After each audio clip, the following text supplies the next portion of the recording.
அனைவருக்கும் வணக்கம். நான் இன்னைக்கு பேச போற டாபிக் என்னன்னு பார்த்தீங்கன்னா, அத்துலோட தற்கொலை தான். அந்த தற்கொலைக்கு என்ன காரணம்? ஏன் இந்த சம்பவம் இப்படி நடந்தது? அதற்கான காரணம் என்ன என்பதை பத்தி கொஞ்சம் விரிவாவே பேசலாம். அத்துல் பெங்களூர்ல வேலை பார்த்துட்டு இருந்த ஒரு டெக்கி. அவரோட வயசு 34 தான். இவ்வளோ சின்ன வயசு உள்ள ஒருத்தர் ஏன் தன்னைத்தானே தற்கொலை பண்ணி இறந்து போகணும்? அதற்கான காரணம் என்னன்னு பார்த்தீங்கன்னா, அவரோட மனைவிக்கும் அவருக்கும் ஏற்பட்ட சில முரண்பாடுகள், கருத்து வேறுபாடுகள் தான். அது ஒரு மனிதனை இந்த அளவுக்கு தற்கொலை பண்ணிக்கிற அளவுக்கு தூண்டுமா அப்படின்னு கேட்டா, அதுவும் இவ்வளவு தூரம் ஒரு மணி நேரத்திற்கு மேலான ஒரு வீடியோவை ரெக்கார்ட் பண்ணி வச்சுட்டு 24 பக்கங்களுக்கு விரிவாக தன்னுடைய பிரச்சனைகளை எல்லாம் எடுத்து சொல்லிட்டு, அடுத்து என்ன செய்யணுன்றதையும் விரிவாக தன் குடும்பத்திற்கும் இங்கு உள்ள காவல்துறைக்கும் எல்லாருக்கும் தெளிவா சொல்லிட்டு அவர் இறந்து போயிருக்காரு. இப்படிப்பட்ட ஒரு மனிதர் ஏன் இதை செஞ்சுக்கிட்டாரு அப்படின்னு சொல்லி பார்த்தோம்னா, 2019 அவருக்கும் நிக்கிதான்றவங்களுக்கும் திருமணம் ஆயிருக்கு. திருமணமாகி கொஞ்ச நாள்லேயே ஒரு அழகான ஆண் குழந்தை பிறந்திருக்கு. அப்படி இருந்து அவங்களுக்குள்ள ஒரு கருத்து வேறுபாடு ஏற்படுது. கருத்து வேறுபாடின் காரணமாக கர்நாடகாவில் இருந்து அவங்க யூபிக்கு போயிடுறாங்க. தன்னோட பெற்றோருடன் போய் நிக்கிதா அவங்க வசிச்சுட்டு இருக்காங்க. அப்படி இருக்கும்போது அவங்களுக்குள்ள பிரச்சனைகள் ஏற்படும் போது எல்லாமே பணம் கேட்டு இவரை தொந்தரவு பண்ணதாகவும், இவரும் அவங்க கேட்கும் போதெல்லாம் அந்த பிரச்சனை பெருசாகக்கூடாதுன்றதுக்காக பணம் கொடுத்துக்கிட்டே இருந்ததாகவும் குறிப்பிட்டிருக்காரு. அப்படி எல்லாம் இருந்துமே கூட அவங்க இவர் மேலே என்ன கேஸ் போட்டிருந்தாங்க, டிவோர்ஸ்க்காக அவங்க கேஸ் ஃபைல் பண்ணும்போது என்ன கேஸ் போட்டிருந்தாங்கன்னா, வரதட்சணை கேட்டு இவர் அவங்கள கொடுமைப்படுத்தினதா அந்த கேஸை ஃபைல் பண்ணியிருக்காங்க. அதனால அவர் என்ன குறிப்பிட்டிருக்காருன்னா, நான் அவங்கள வரதட்சணை கேட்டு எந்த கொடுமையும் படுத்தலை, நான் தான் அவங்க பெற்றோருக்கு நிறைய பணம் கொடுத்துருக்கேன் அப்படின்றத அவர் அந்த வீடியோலையும் குறிப்பிட்டிருக்காரு. அவர் அந்த டாக்குமெண்ட்லேயுமே குறிப்பிட்டிருக்காரு. அப்புறம் ஏன் இந்த மாதிரி அவங்க கேஸ் ஃபைல் பண்ணணும் அப்படின்னு நம்ம யோசிச்சோம்னா, அரசாங்கம் பெண் பாதுகாப்புக்காகவும் பெண்களோட வளர்ச்சிக்காகவும் நிறைய சட்டங்கள் கொண்டு அவங்களோட பாதுகாப்பை உறுதி செஞ்சுருக்காங்க. ஆனால் ஆண்களோட பாதுகாப்பு இங்கே உறுதி செய்யப்பட்டிருக்கான்னு பார்த்தா, நம்ம அத்துல் கேஸ் மூலமாக என்ன தெரிய வருது அப்படின்னா, ஆண்களோட பாதுகாப்பு உறுதி செய்யப்படலைன்றது தெரிய வருது. ஏன்னா இது ஒரு பொய் கேஸு. அந்த பொய் கேஸை அவங்க ஃபைல் பண்ணி, அதுவும் பத்தாதுன்னு மொத்தம் அவர் மேலே 9 கேஸுகள் அவங்க ஃபைல் பண்ணியிருக்காங்க. அதாவது டொமஸ்டிக் வயலன்ஸ்னு ஃபைல் பண்ணியிருக்காங்க. தானை அவங்கள அடிக்கவே இல்லை, அடித்து துன்புறுத்தவே இல்லை, அதுக்கான எந்த ப்ரூஃபும் கிடையாதுன்னு அதுல் குறிப்பிட்டிருக்காரு. அதுக்கப்புறம் மர்டர் கேஸ் ஒன்று ஃபைல் பண்ணியிருக்காங்க. அவங்களோட நிக்கிதாவோட அப்பா ஹார்ட் அட்டாக்ல இறந்து போனதுக்கு இவர் தான் காரணம் அப்படின்னு சொல்லி அவர் மேலே ஒரு கொலை கேஸுமே ஃபைல் பண்ணியிருக்காங்க. இந்த மாதிரி தொடர்ந்து 9 கேஸுகள் அவர் மேலே ஃபைல் பண்ணி அவரை இங்கே பெங்களூர்ல இருந்து அங்கே யூபிக்கு அங்கே கேஸ் நடந்த இடத்துக்கு அலையப்பட்டிருக்காங்க. ஒரு 40 தடவை இங்கேயும் அங்கேயுமா அவர் அலைஞ்சிருக்காரு. இவ்வளோ தூரம் ஒரு மனிதன் அலையிறது, அதுவும் கேஸுக்காக அலையிறதுன்றது, வேலையை விட்டுட்டு அவர் போகிறதும் வர்றதும் அவருக்கு ஒரு மன உளைச்சலை எந்த அளவுக்கு ஏற்படுத்தி இருக்குன்றதை நம்ம கண்டிப்பாக யோசிக்கணும். அதுவும் போலீஸ் ஸ்டேஷன் போகிறதுன்றது எவ்வளோ சங்கடமான விஷயம். அதுவும் ஒரு நல்ல ப்ரொஃபஷனில் நல்ல வேலையில் இருக்க ஒருத்தர் தான் செய்யாத தவறுக்காக போலீஸ் ஸ்டேஷனுக்கு 40 தடவை அலையிறதுன்றது, அதற்கான செலவினங்களை யோசிச்சு பாருங்கள், மன உளைச்சலை யோசிச்சு பாருங்கள். அதெல்லாம் யோசிச்சு பார்க்கும்போது அதுல் எந்த மாதிரியான ஒரு மனநிலையில் இருந்திருப்பான்றதை நம்மளால் நல்லாவே புரிஞ்சுக்க முடியுது. மக்கள், ஒரு சாதாரண எளிமையான மக்களும் கூட நமக்கு நீதி கிடைக்கும்னு நினைக்கிற இடம் நீதிமன்றம் தான். ஆனால் அந்த நீதிமன்றத்திலேயே நமக்கு நீதி கிடைக்கல அப்படின்ற சூழ்நிலை வரும்போது ஒரு மனிதன் எடுக்கும் முடிவு இதுவாகத்தான் இருக்கிறது. நீதிமன்றத்தில் அவர்கிட்ட லஞ்சம் கேட்டதாகவும் குறிப்பிட்டிருக்காரு. அதாவது 3 கோடி ரூபாய் ஜீவனாம்சமாக அவர்கிட்ட கேட்டிருக்காங்க.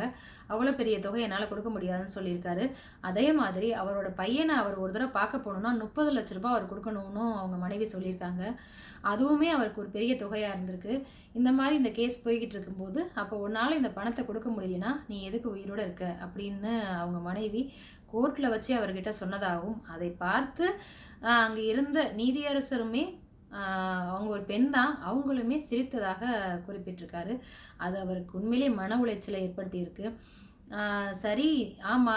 அப்ப இந்த கேஸுகளெல்லாம் என்னால சரி பண்ண முடியல. என்னால இதுலருந்து வெளில வர முடியல. அப்ப நீ சொன்ன மாரியே நான் என் வாழ்க்கைய முடிச்சுக்கிறேன்னு அவர் குறிப்பிட்டிருக்காரு. அது எவ்வளோ ஒரு வலியான விஷயம். எவ்வளோ ஒரு வேதனையான விஷயம். ஒரு மனுஷன் ஒரு பிரச்சனையிலேருந்து மீள முடியாம தன்னோட உயிர வந்து நான் நான் முடிச்சுக்கிறேன் அப்படின்னு குறிப்பிடுறது வந்து எவ்வளோ வேதனையான விஷயம் தெரியுமா? ஏன்னா, அவர் வந்து நீதிக்காக போராடி இருக்காரு, அலைஞ்சிருக்காரு, இவ்வளோ கஷ்டப்பட்டுருக்காரு. அவரால அவங்க அப்பா, அம்மாவும் அங்க சஃபர் ஆயிருக்காங்க. அவரோட தம்பியும் சஃபர் ஆயிருக்காரு. ஸோ, அவர் என்ன நெனச்சிருக்காரு, என்னால என்னோட குடும்பமும் பாதிக்கப்படுது. அவங்க கஷ்டப்பட வேணாம் அப்படின்னு இந்த முடிவுக்கு வந்திருக்காரு. அவரால மேலும் மேலும் இவங்க கிட்ட இருந்து வர்ற பிரச்சனைகள அவரால ஃபேஸ் பண்ண முடியல. நீதி நமக்கு கிடைக்காது அப்படின்றத அவரு நல்லாவே உணர்ந்திருக்காரு. உணர்ந்ததுக்கு அப்புறம் தான் அந்த முடிவ எடுத்திருக்காரு. இதுலயும் பார்த்தீங்கன்னா, நிகிதா வந்து படிக்காத பொண்ணோ, அல்லது சம்பாதிக்காத பொண்ணோலாம் கிடையாது. அவங்களும் ஒரு சாஃப்ட்வேர் கம்பெனில வேலை பார்க்குறாங்க. அவங்களும் ரூ. 2,00,000 வரைக்கும் ஏர்ன் பண்றாங்க. அவங்களுக்கு மாதம் மாதம் இவர் பணம் குடுக்கணுன்றது கூட அவசியமே இல்ல. அவங்களால சுயமா வாழ முடியும். அவங்க பையனோடயே சுயமா வாழ முடியும். அப்படி இருந்துமே கூட அவங்க இவர பணம் கேட்டு துன்புறுத்தி, அவரு தன்னைத்தானே மாய்ச்சு கொள்ளுற அளவுக்கு அவங்க கொண்டு போய் வந்து விட்டுருக்காங்கன்னா, என்ன மாதிரியான துன்புறுத்தல்கள் அவருக்கு அவங்க குடுத்துருப்பாங்க அப்படின்றத நம்மளால உணர முடியுது. பெண்களுக்கான விடுதலை பத்தி நம்ம பேசும்போது, ஆண்களுக்கான விடுதலையையும், அவர்களுக்கான நீதி சரியாக கிடைக்குதா என்பதையும் நம்ம நீதித்துறை வந்து உறுதி செய்யணும். அதுவும் இல்லாம பெண்களுக்கு வந்து நமக்கான இந்த மாரி கேஸ் ஃபைல் பண்ண முடியும். டவுரி கேட்குறாங்க, வரதட்சணை கேட்குறாங்கன்னு ஒரு கேஸ் ஃபைல் பண்ண முடியும். அல்லது நம்ம கணவர் அடித்து துன்புறுத்துறார்ன்னு ஒரு கேஸ் ஃபைல் பண்ண முடியும்னா, இந்த மாரி பிரச்சனைகள் உண்மையிலே இருக்கிற பெண்கள் வந்து இதனால பாதிக்கப்படுவாங்க. இப்ப நிகிதா மாதிரியான பெண்கள் வந்து பெண்களுக்கு ஒரு பேட் உதாரணமா அமையிறாங்க. ஏன்னா, உண்மையிலேயே நீதி வேண்டி போறவங்களுக்கு நாள பின்ன உண்மையிலேயே நீதி கிடைக்குமா? அப்படின்றது இங்க சந்தேகமாகுது. ஏன்னா, நீங்க பொய் சொல்றீங்க அப்படின்னு சொல்லி, அ எதிர் நாளைக்கு இந்த கேஸ அப்படியே மாத்தி விடவும் முடியும். ஏன்னா, இந்த கேஸ வந்து ஒரு உதாரணமா காட்டி, நம்ம அத்துலோட கேஸ உதாரணமா காட்டி, இவங்க எங்க மேல பொய் கேஸ் போட்டுருக்காங்கன்னு மாத்தி விடவும் முடியும். அதனால, இந்த மாதிரி பெண்கள் தயவு செஞ்சு மற்றவங்களுக்கு உதாரணமா இருக்கணுமே தவிர, ஆ நல்ல படித்த பெண்கள் தயவு செஞ்சு உங்களோட உரிமைகள தவறாக பயன்படுத்தாதீங்க. அதுவும் இந்த அதுல் மாதிரியான ஆண்கள் எவ்வளோ மனவேதனையில அவரு இறந்திருக்காருன்றத நம்மளால புரிஞ்சுக்க முடியுது. அவர் என்ன சொல்லியிருக்காருன்னா, தன் இறந்ததுக்கு அப்புறம் தன் பக்கத்து மனைவியோ, மனைவியின் குடும்பத்தாரோ தன் சடலத்துக்கு பக்கத்திலேயே வரக்கூடாதுன்னு குறிப்பிட்டிருக்காரு. தன்னோட அஸ்திய வந்து இந்த கேஸுக்கு நீதி கிடைச்சா கங்கையில கரைக்கவும், அப்படி இந்த கேஸுக்கு நீதி கிடைக்கலைன்னா, அந்த கோர்ட்டுக்கு பக்கத்துல இருக்க அந்த ட்ரைனேஜ்லயே கொட்டிறணும் அப்படின்னும் குறிப்பிட்டிருக்காரு. எவ்வளோ வேதனை இருந்தா அவர் இந்த மாரி குறிப்பிட்டிருப்பாரு. அதுவும் இல்லாம அந்த சில நீதித்துறையில இருக்கிறவங்களோட பேர்களையும் அவர் குறிப்பிட்டிருக்காரு. அவங்க மேலயும் நடவடிக்கை எடுக்கணும்னு அவங்க பண்ண அவங்க இவர்கிட்ட லஞ்சம் கேட்டதாவும், அதுல வந்து இவரு கொடுக்க மறுத்ததாகவும், அதாவது லஞ்சம் கொடுத்தா இவருக்கு சாதகமாக நீதி வழங்குவதாகவும் அவங்க சொல்லியிருக்காங்கன்னு அவரு குறிப்பிட்டிருக்காரு. அத கேட்கவே உண்மையிலேயே ரொம்ப வேதனையா இருக்கு. ஏன்னா, இப்ப கொஞ்ச நாளைக்கு முன்னாடி தான் பெங்களூர்ல இது மாரி ஒரு கேஸ் நடக்கும்போது, ஒரு பெண் நீதியரசர் வந்து ஒரு அந்த ஒரு பெண் வந்து ரூ. 6,00,000 மாசம் 1 மாதம் ஜீவனாம்சமா கேட்டதுக்கு, அவங்க என்ன குறிப்பிட்டிருந்தாங்கன்னா, "இவ்வளோ ஒரு ஆடம்பர செலவு செய்ய வேண்டிய பெண், அவளே உழைச்சு சம்பாரிக்க வேண்டியது அப்படின்ற மாரி கேட்டிருந்தாங்க. அந்த மாதிரி ஒரு நல்ல நீதியரசர், நேர்மையான நீதியரசர் இவருக்கு அமைஞ்சிருந்தாங்கன்னா, இவர் இன்னைக்கு உயிரோட இருந்திருப்பாரோ என்னமோ!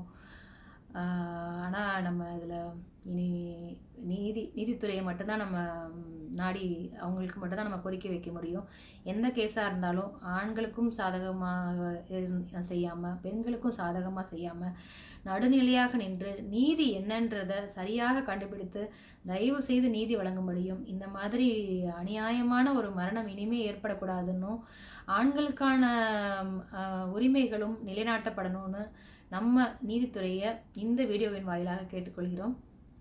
நன்றி, வணக்கம்.